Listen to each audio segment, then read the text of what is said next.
Assalamualaikum warahmatullahi wabarakatuh. Waalaikumsalam warahmatullahi wabarakatuh. Selamat pagi, selamat siang, saudara Alun. Berjumpa lagi hari ini kita dalam Serambi Podcast, bincang-bincang soal pendidikan. Tema kita hari ini, saudara Alun, hari ini saya sudah hadir di sini bersama Kepala SMA Negeri Modal Bangsa, Pak Jamaluddin. Selamat pagi Pak, siang. Selamat pagi menjelang siang. Menjelang siang. Saudara Lon, hari ini kita akan bincang-bincang dengan Pak Jamaluddin selaku Kepala SMA Modal Bangsa mengenai jalannya pendidikan di tengah pandemi ini. Perlu kita ketahui sudah hampir 7 bulan sekolah ini tidak melakukan tatap muka. Selama ini pendidikan proses belajar mengajar berlangsung secara daring. Tentu ada perbedaan, butuh adaptasi cepat baik dari guru, dari siswa dengan sistem belajar yang baru ini, yang memang masih di beberapa ini masih belum pernah dilakukan. Ya tentunya mungkin ada kekhawatiran seperti apa sih jalannya proses belajar mengajar, proses transfer ilmunya yang dengan sistem yang baru ini, akankah berjalan efektif, dan jikapun iya seperti apa belajar dengan sistem pendidikan, apakah sama dampaknya ini dengan belajar sistem tatap muka. Baik Pak Jamaluddin, mungkin Modal Bangsa sebagai salah satu sekolah unggulan di Aceh juga sudah 7 bulan ya tidak lagi menjalankan proses tatap muka. Seperti apa sih Pak kondisi belajar di SMA Modal Bangsa selama pandemi? Ya, terima kasih Pak Nasir. Salam untuk semua Serambi FM. Dan apresiasi untuk MOSA sudah menjadi salah satu unsur keterampilan yang diperhatikan oleh Serambi. Baik, saya ingin menyampaikan bahwa berat memang tanggung jawab ya. MOSA adalah integritas bangsa Aceh. MOSA ini adalah merupakan harapan tumpuan bagi masyarakat Aceh. Itu oleh karenanya kami di jajaran ketenagaan dan unsur kelembagaan serta dukungan komite ini berpikir all out bagaimana kondisi pandemi COVID-19 ini kita bisa berjalan di antara between ya, di antara kondisi rasional dan tidak rasional ini. Tentu motivasi ini saya kibarkan pada amanah Allah dalam Al-Quran, di mana akhir surah Yunus 107 sampai 109 mengatakan bahwa ketika bala ditimpakan kepada kita, itu tidak ada seorang pun yang bisa memindah, menolak, dan menghentikan, kecuali atas dasar kehendak Allah juga. Tetapi upaya dari kita manusia adalah berusaha dan terus ikhtibar, sabar, sehingga pada akhirnya nanti akan diberikan solusi yang terbaik, hakim yang bijak oleh Allah. Nah, ada motivasi internal saya terkait dengan keagamaan, tetapi juga ada motivasi lain. Saya teringat sekali pada lambaian ya, pada saat penjemputan anak oleh orang tua pada Maret kemarin, itu saya beri judul kepergian dengan janji kembali. Ya. Jadi artinya hari ini kita melakukan apa? Tentu kita bersinergisitas dalam hal upaya mencari solusi dalam hal melakukan layanan pendidikan di SMA Modal Bangsa, dan khususnya secara umum adalah untuk lembaga pendidikan di Aceh.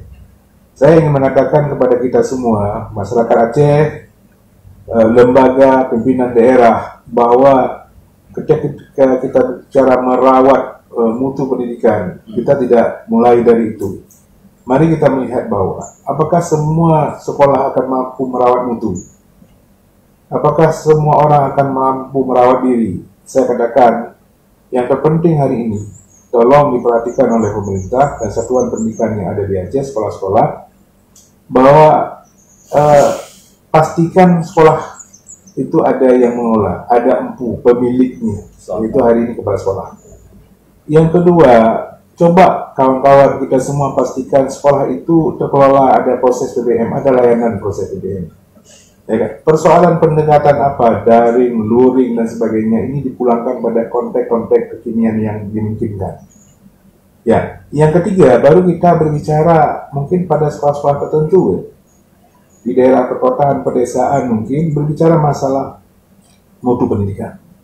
Jadi oleh karenanya mungkin kawan-kawan orang-orang semua melihat bahwa salah satu adalah kondisi yang ketiga ini adanya di modal bangsa. Modal bangsa bukan hal yang menjadi ketergantungan prestasi Aceh, tetapi di samping modal bangsa juga ada Parhan, ada lab school, ada sekolah-sekolah lain, apalagi yang boarding school, itu hendaknya mampu berbicara di tataran prestasi. Jadi artinya kita juga mampu merawat prestasi secara bersama-sama. Nah, terus barangkali ini ya upaya semangat awal nih Pak Nasir, sehingga kita bersama kawan-kawan itu mau melakukan alternatif pilihan yang terbaik menuju pengendalian pendidikan secara optimal. Ini semangat awalnya. Nah, selebih dari itu, saya juga berupaya menyemangatkan diri sendiri. Begini artinya, kalau orang bilang begini, kalau Anda bukan orang solusi, berarti Anda orang masalah. Tidak ada pilihan banyak. Saya juga bertanya, apakah saya ini orang solusi atau orang masalah? Terus ada bahasa lain, ketika Anda objek tidak mampu ubah, maka ubahlah pikiran Anda. Kita nggak mampu merubah objek ini dari COVID ke tidak ada COVID. Tidak. Yang mampu hari ini adalah merubah kita berpikir. Dan seterusnya adalah tidak semua hal dalam dunia ini dapat selesai dengan pemikiran dan logika berpikir. Tetapi juga yang penting adalah bagaimana sabar dan sujud yang lama. Ini persoalan hari ini persoalan sujud lama ini. Bukan semua soal berpikir ya. Ya bukan hanya mampu berpikir, tapi ini persoalan sabar dan sujud yang lama. Jadi oleh karenanya, saya melihat untuk bisa mengendalikan apalagi merawat prestasi ini, langkah apa yang kita lakukan supaya terjadi sinergisitas yang baik. Yang pertama, yang saya pikir, tidak mungkin manajemen normatif ya persekolahan. Misalnya saya selaku kepala sekolah diharapkan apa? Fungsi Bapak selaku pengendali manajemen sekolah, fungsi Bapak selaku supervisi, melakukan supervisi, dan fungsi saya selaku kepala sekolah sedangkan oleh selaku orang yang mengelola kewirausahaan. Ini tidak mungkin. Jadi artinya fungsi kepala sekolah yang pertama hari ini di tataran manajemen itu harus ada update, harus ada penyesuaian. Jadi tidak mungkin kita manajemen lama ini terus kita implementasikan dalam kondisi kekinian tanpa adanya penyesuaian plus kebijakan. Itu yang saya lakukan pertama bersama kawan-kawan ini. Kemudian prinsip yang kedua yang paling penting adalah, ini prinsip yang kedua, Yuan Xing mau nggak berubah? Saya tanya semua, mau nggak kita punya sikap untuk mau berubah tidak? Yang kedua, mau nggak together? Nah, jadi kalau ada mau sikap berubah tapi togethernya nggak dapat, nah ini nggak jalan juga. Ya? Jadi karenanya dua ini menjadi kekuatan dasar. Nah, ketika ini sudah ada, apa yang saya lakukan? Istilah masif, kadang-kadang negatif. Tetapi saya harus gunakan bahasa ini bahwa untuk merubah pola pikir, mindset, dan segala macam, untuk menengahi persoalan pembelajaran bagaimana di era COVID belum lagi prestasi, maka masifnya harus kita kenakan pada tataran manajemen sekolah dan pada struktur manajemen sekolah. Jadi kita lakukanlah penyesuaian itu melalui rapat kerja yang kita lahirkan di sini bersama-sama, hadir di situ kepala dinas pendidikan, hadir di situ ketua komisi. Saya selaku manajemen sekolah, pengetua manajemen di sini nggak mungkin merubah hal ini untuk seluruh Aceh. Yang mungkin saya lakukan adalah seperti manajemen PDAM, air di gunung udah keruh, saya bersihkanlah di lingkungan saya dengan menghadirkan orang-orang yang punya kapasitas dan kebijakan. Kita hadirkan ketua komisi DPRA kemarin, kita hadirkan kepala dinas, kita hadirkan komite dan juga para pengawas dan stakeholder lain untuk kita berpikir dan mengajak secara together. Ini yang akan kami lakukan secara masif, penyesuaian manajemen pengelolaan sekolah kondisi kekinian selama era COVID. Nah, ini yang kita lakukan, dan ini sehingga beri tema, bagaimana temanya? Temanya adalah transformasi pendidikan. Jadi artinya merubah cara suasana sedikit dengan intervensi kebijakan. Nah, ini. Dan kita pun tidak kuasa merombak regulasi pemerintah dari pusat sampai ke daerah. Tapi yang mungkin kita lakukan adalah secara internal. Lokal. Nah, kalau ditanya apa langkah selanjutnya, setelah masih kita lakukan dan punya kepahaman untuk opting tadi, kemudian together, terus kita lihat bahwa belum semua hal sempurna. Jadi karena belum semua hal sempurna, apa yang kita lakukan pada tahap lanjutan adalah sejumlah personil unit kerja yang ada di sekolah kita, ya kan? Tadi secara umum, secara khusus, lalu kita lakukan penyesuaian capacity building dalam rangka apa? Menyesuaikan secara teknis pola pikir mereka. Nah, jadi ada tenaga administrasi dengan wilayah tenaga administrasi, tenaga pertamanan dengan pertamanan, security dengan security. Terus di akhirnya nanti akan kita paripurna ulang, dan ini sudah kita lakukan, menyatukan semua penyesuaian pola pikir ini melalui satu pendekatan kegiatan namanya workshop manajemen sekolah. Nah, inilah penyesuaian akhir daripada adaptasi kondisi manajemen era kekinian, itu menurut modal bangsa. Yang terserah mau diambil sebagai suatu sistematika oleh sekolah lain dan memungkinkan dilakukan, misalkan kita tidak memberikan paksaan. Dan juga pada akhirnya nanti sekolah kita akan sesuaikan kembali dengan manajemen normatif ketika era pandemi ini sudah berakhir. Nah, ini yang kita lakukan. Nah, kemudian berangkatlah. Setelah ini selesai semua, kita berangkatlah. Yang pertama, saya memberi toleransi bahwa rekan-rekan semua saya di sekolah ini untuk melakukan pola pembelajaran daring dengan apa yang dimungkinkan.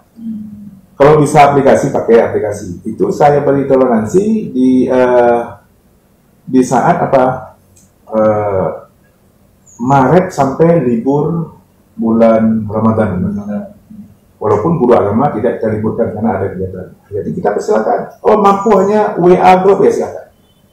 Jadi kontemporer silakan, yang penting daring bisa jalan, akses pembelajaran bisa terjadi interaktif antara guru dengan anak beserta orang tua, bisa. Nah, sewaktu bulan puasa kita adakan evaluasi besar-besaran.